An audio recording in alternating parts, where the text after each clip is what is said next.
This episode of Case Acquaint contains subject matter that may be disturbing to some listeners. Listener discretion is advised. Hello there. Welcome back to Case Acquaint. You have found episode 34. We have a couple of announcements for you before we get started. We have some social media changes coming up we want to tell you about. First, we will retain our Facebook page for the podcast. We're going to have some new team members coming on board to facilitate discussion and fulfill some admin tasks for us for the Facebook page. Please be sure to like and follow the Facebook page or join the discussion group. Due to Facebook policies, we will no longer have an account which can be friended. We're going to keep our Instagram account. That will also be adminned by some new team members. So we're very excited about these changes. Feel free to check out our website to see how to connect with us. If you have a case you'd like to submit, there's a form you can complete. Someone from the podcast team will respond. Also, we're active on Reddit under Case Acquaint. Finally, we would very much appreciate your 5-star review on iTunes, podcasts, or whatever platform you use, if that platform has the capability of reviewing. If you listen on YouTube, please give those episodes a thumbs up. Commentary on the cases are welcome, since our whole reason for producing a podcast in the first place is to generate engagement and call more attention to these cases. Also, to that end, it would be wonderful if you could take a few minutes to share our podcast with others who might care about this subject matter. Thank you for considering performing these small favors for the show. As this podcast grows, so will the quality. Right now, we operate on a bare minimum, and we'd like to be able to offer better sound quality, production, editing, and more. So with all that said, now on with our stories.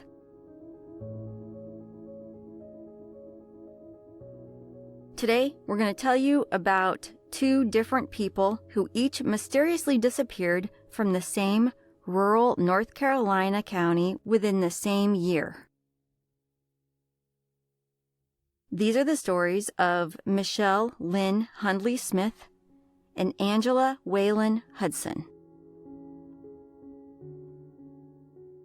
Just to be clear, we don't believe these two actual disappearance incidents are related in terms of the circumstances.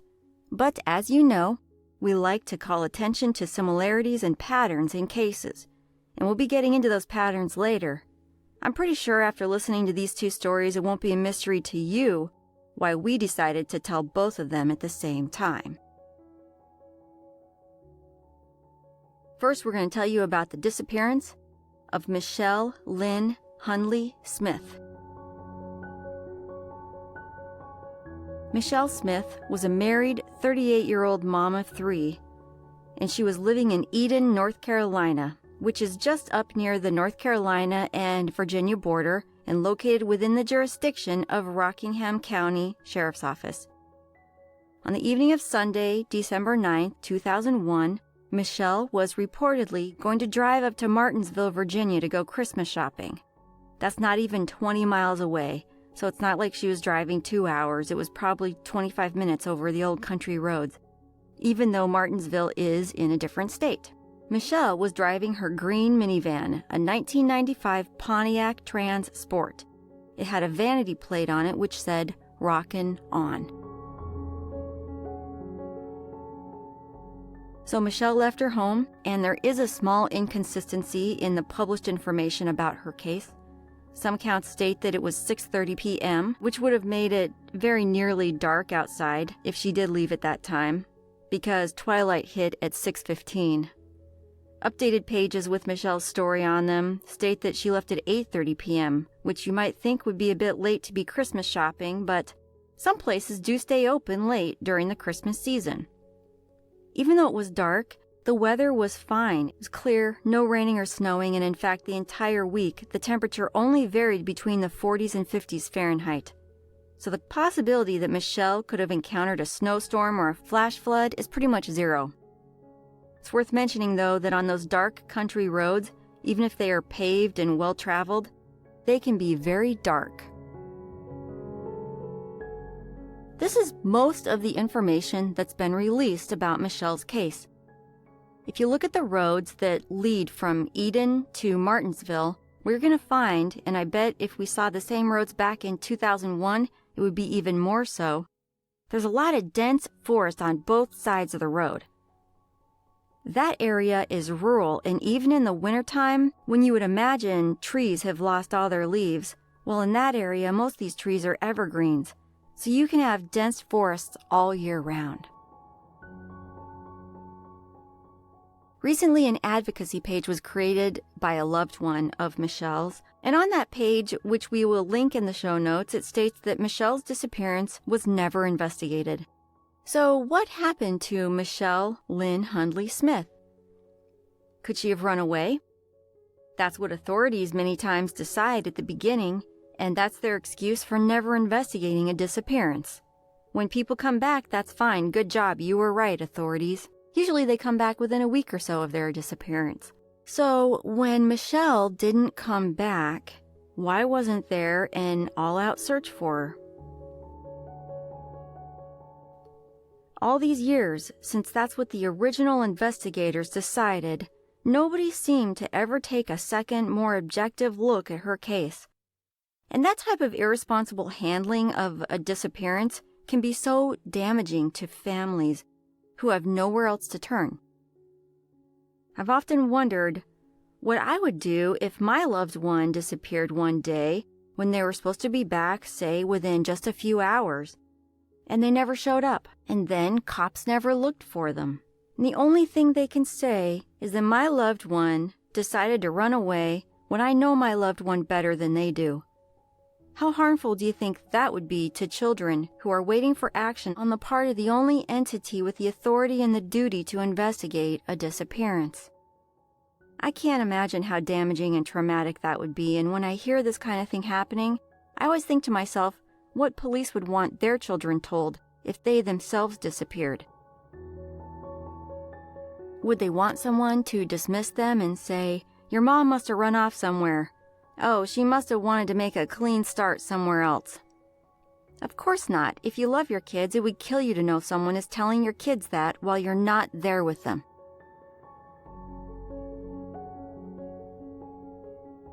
Other possibilities investigators may have entertained was that maybe Michele was having marital or personal problems.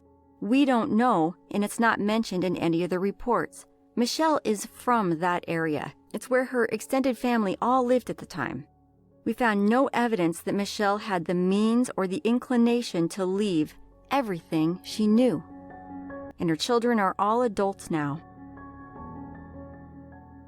The time has long since passed that most any problem she may have had back then could still be lingering now. But the idea that she decided to up and run away is just plain ridiculous at this point after all these years. Obviously there are other possibilities. Michele's car, even though the weather was fine, could have gone off the road and encountered an accident. Authorities never looked for her, that we could find anyway, so there's no telling where her car might be if she did encounter an accident. Some people around there have so much land they don't know everything that's on their land. And if you don't live in the area, it might be hard to imagine how difficult it could be to find a body, much less a minivan, and a green one the same color of evergreen trees at that. Walking through dense vegetation with invasive vines and thick brush mingled with half-choked magnolias and evergreens, some areas which are all pine needles and pine cones are so wild that in some places it can act almost like quicksand, it's so thickly built up. Also, we can't forget all the pests that populate these forests, maybe not so much in December, but there are only a couple few months of the year you don't have to worry about things like copperhead snakes, water moccasins, other snakes that bite you probably won't die from, wild boars, plus all the bugs like big gross spiders and mosquitoes. Needless to say, these forests are physically challenging to search, and then you also need to get permission from landowners, which isn't always easy in places like rural North Carolina and Virginia. Not that authorities asked, because again, we have no information that they ever even looked beyond the side of the road. So we've addressed the runaway theory, which is frankly the least plausible after all these years. We've got the accident theory, which there's still plenty of room for investigation on that front because they never looked for her. If Michele decided to go off somewhere else not directly on the way to Martinsville, there are many places she and the van could have ended up. Either way, there are countless bodies of water, from creeks to rivers to retention ponds and lakes, in which she and her van could still be today, since no one's looked. Another possibility is that someone targeted Michele either on her way to, at, or on the way home from shopping. It could be somebody she knew or a stranger, no way of knowing. If she did meet with foul play, she and her minivan, again, could be anywhere. Speaking of that minivan that's never been found, we wonder if that VIN was ever flagged.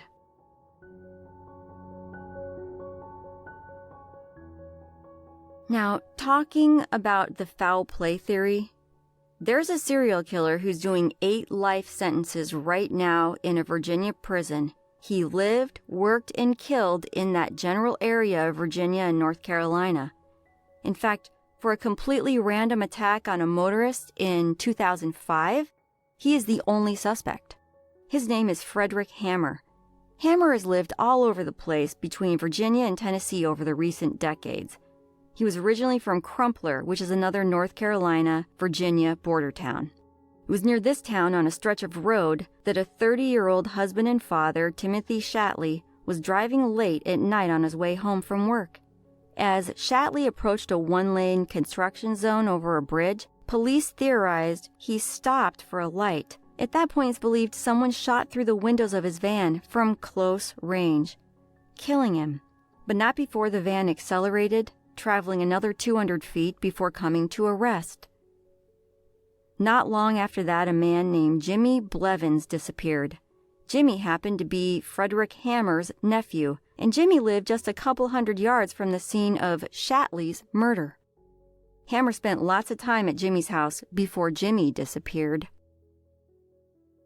Years later, Hammer admitted to both crimes according to authorities. But he's not been charged with Shatley's murder. Like I said, he's serving 8 life sentences already right now. This is a person who has spent most, if not all, of his free life robbing and killing. But what he's currently doing time for was the brutal murders of 3 people who owned and worked on a Virginia tree farm in 2008. They were unfortunate enough to catch him breaking into their safe. The elderly owner of the tree farm had apparently helped Hammer out at times by giving him some contract work, and this is how Hammer repaid him. So, he was eventually convicted of those 3 murders. Then later, Hammer confessed to killing his nephew and Shatley.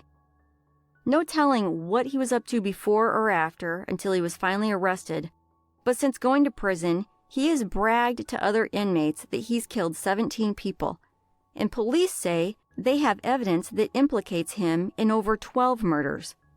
In 2012, he confessed to the March 2001 disappearance and murder of a Tennessee woman, Julie Lovett. 29-year-old Lovett was said to have been using a payphone in Mountain City, Tennessee when she disappeared without a trace. She'd been dating Hammer's son, and Hammer later claimed that she called him for a ride. He said he killed her and then transported her body to North Carolina to dispose of it. Her body has never been found. Hammer is just as infamous for his lying and attention-seeking behavior as he is for killing. So authorities never put too much stock in what he confesses to unless they have evidence linking him to a crime.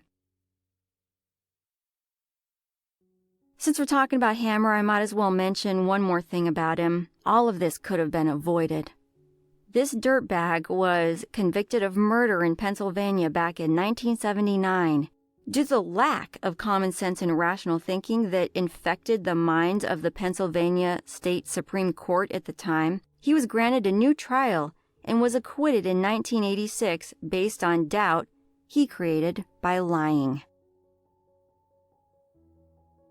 After that, he then decided to move back to North Carolina, where he became a handyman and sold firewood. And then he caught a conviction for writing bad checks.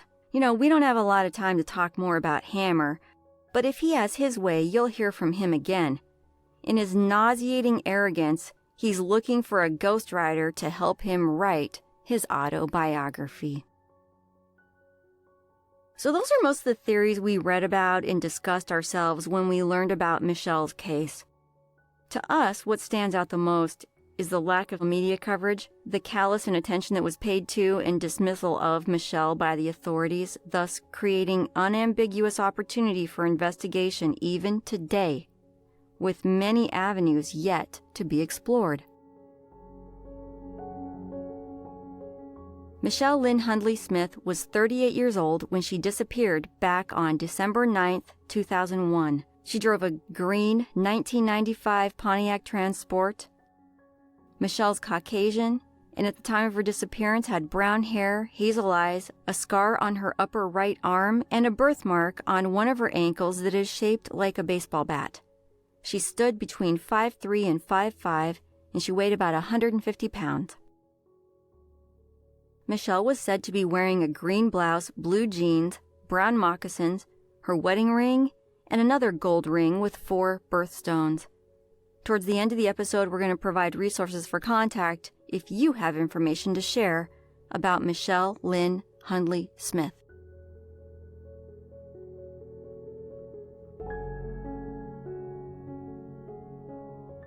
Next, we're going to talk about another disappearance in Rockingham County, and this happened in September of 2001.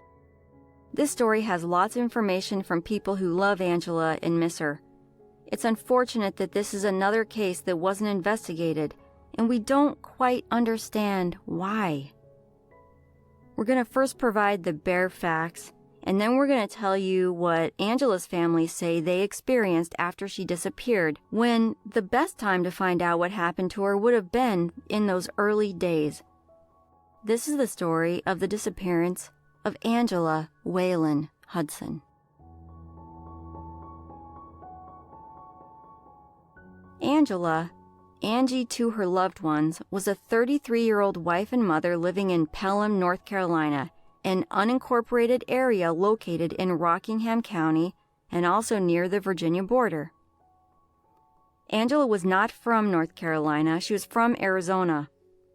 But she did have some family nearby, and in fact, that was one of the reasons she moved to the area initially. To support her family, Angela worked in a daycare environment. She loved children, and according to Angela's sister, caring for children was her passion. So from what we can gather, Angela moved to the area, got settled, and then she met and married Robert, which resulted in her move to that house in Pelham, from which she disappeared.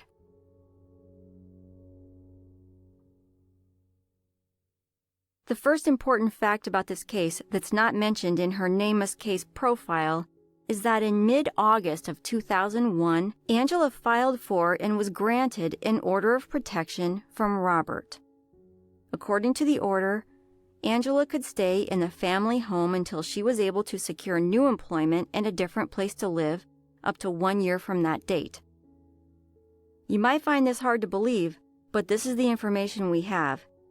Because her husband had a contracting business based out of the workshop that was located on the same property as the home, he was given permission by the judge to use his shop between the hours of 8 a.m. and 4 p.m.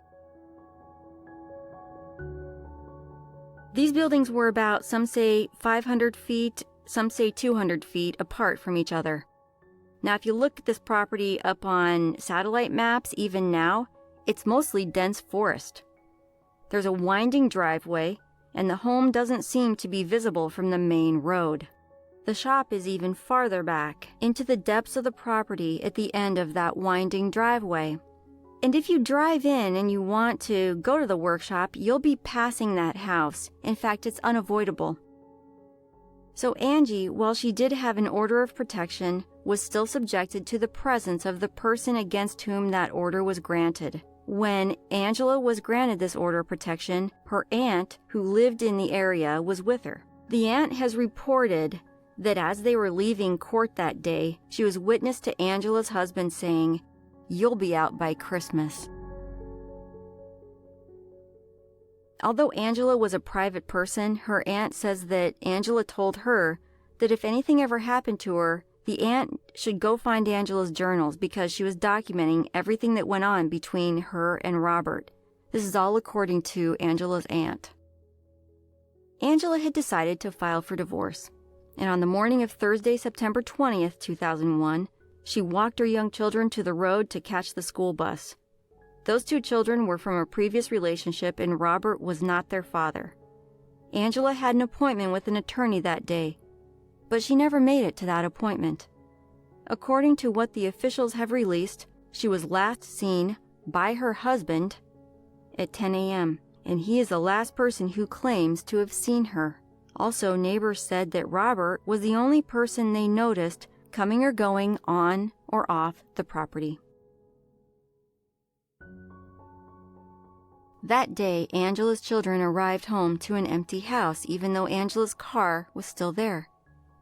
Halfway prepared food was sitting out as if someone had walked away right in the middle of making dinner. The phone to the home was not in working order. We don't know if the lines had been cut, if someone just didn't pay the bill, or if the actual phones were taken out. But imagine what that must have been like for Angie's kids when they got home, couldn't find their mom, and had no way to contact anyone besides Robert, the man their mom was afraid of, enough so to get an order of protection. They reportedly asked him if he knew where she was, and he reportedly told them that she, quote, went somewhere. So Friday rolled around, and Angie's aunt, with whom Angie had plans for dinner that night, couldn't get a hold of her, but she could tell that something was wrong with the phone. She called the Rockingham County Sheriff's Office and asked them to perform a welfare check. And they found Angie's children in the house alone, the phone line disabled, and Robert in his workshop. Here's where things get murky in terms of investigational sophistication. Yes, that would be from the very beginning. According to the NamUs page, Angela told what they call a family member that she was going somewhere. Guess whose word they're using to state something as a fact? Robert, the guy Angie had an order of protection on. And so when you look at these posters, you think, oh, she told a family member she was leaving. Where did she decide to go? Why did she leave her children behind? Wow, what an irresponsible mother, leaving her children and her glasses, her medication, her purse, her jewelry, all her clothes, and her car like that. And that has now become the narrative of Angela's missing persons case, because they just took what he said as fact.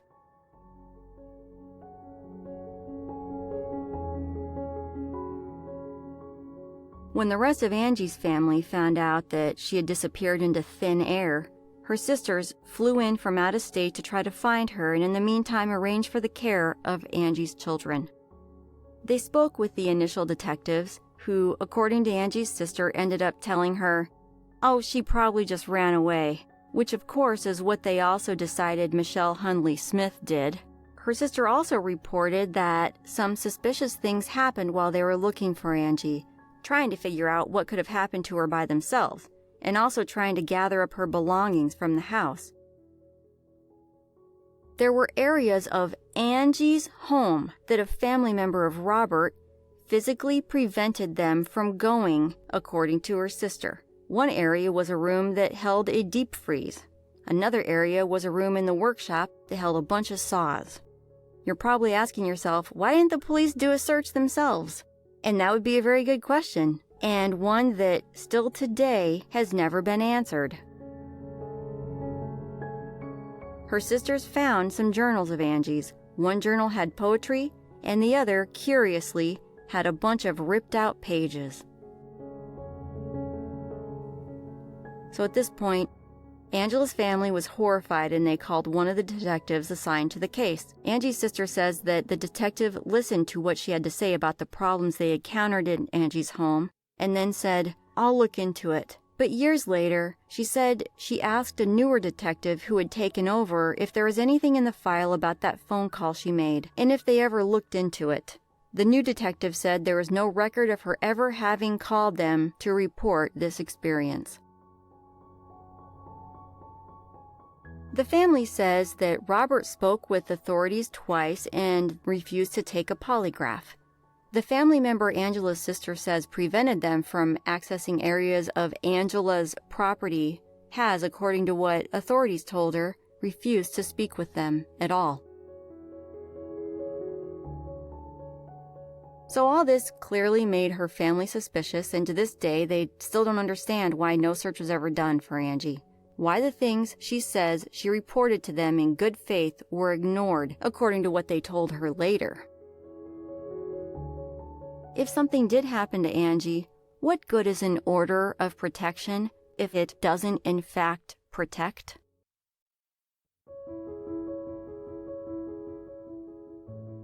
Angela Whalen Hudson was 33 years old on September 20th, 2001, when she disappeared from Pelham, North Carolina.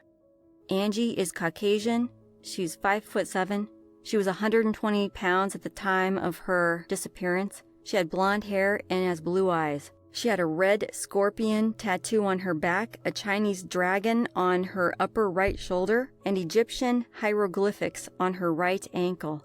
She had an abdominal scar from a tubal ligation surgery. As with Michelle's disappearance, there's been little to no media coverage. In 2008, a reporter for the News and Record wrote a short piece on the case.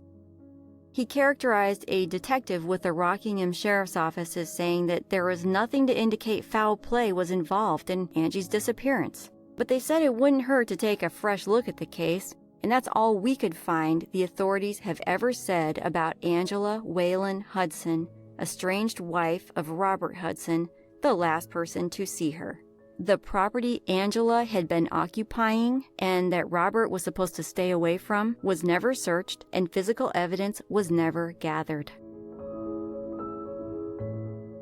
So when they talk about, we ran out of leads, that's not true. There were plenty of leads. Those leads were ignored. Rockingham County is no different than many other rural North Carolina counties. It's had its fair share of scandals and dirty, dishonest, and unmotivated law enforcement. They investigate what they want and they ignore what they want. Their duty to the community at times has been completely neglected. There's no doubt that this area of North Carolina has had issues with ethics breaches, and that's why we think somebody over there needs to demand that the FBI gets involved. I'm not talking about the SBI, I'm talking about the FBI. Because the FBI is much better at investigating departments that are not doing their jobs. I know that sounds harsh, but you have to understand. We've profiled police departments that do perform their jobs, and those police departments get results. In fact, those police departments get convictions even when there's no body. But those police departments are the ones that go in and search when someone's missing. As of the day we uploaded this show for you to hear, there is clear evidence that the Rockingham County Sheriff's Office is not actively doing everything they can to find either Michele Hundley or Angie Hudson. All you have to do is look at how many appeals that department has made to the public for information. Go look it up, you'll find nothing. The article we referred to earlier was a response to Angie's loved ones trying to call attention to her case. The detectives didn't even have enough sense when they spoke with a reporter to use that as an opportunity to generate leads by appealing to the public. That's an insult to these loved ones, and it's an insult to the community, which has to rely on them with their authority to investigate. Also, look at their website. We'll provide a link for you. They can't even make sure they have a working link to these ladies' NamUs pages. That's how much they care. Hopefully, they'll at least stop embarrassing themselves that way by fixing those links.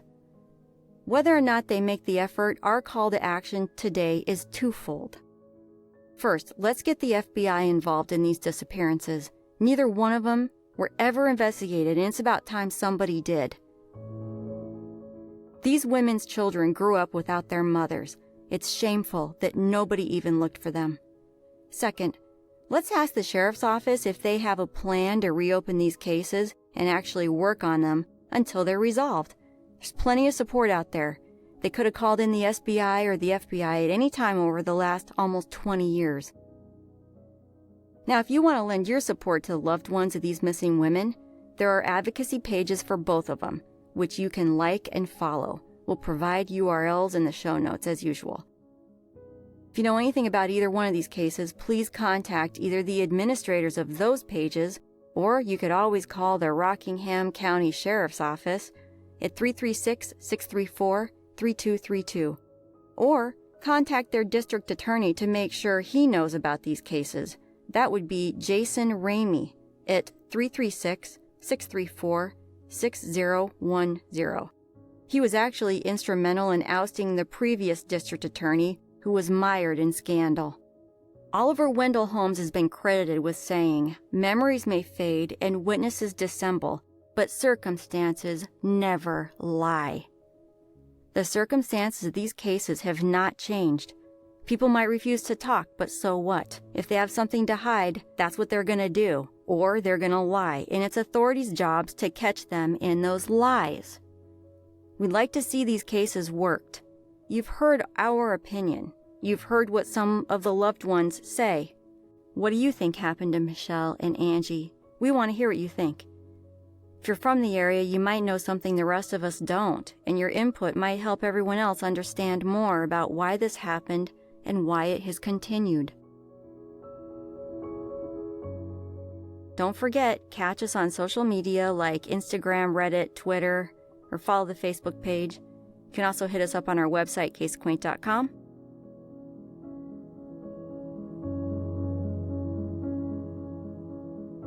And before I leave, I want to share one more quote with you, which I have shared before, but it just seems so apropos today. John Walsh is the parent of a murdered child and used to host America's Most Wanted.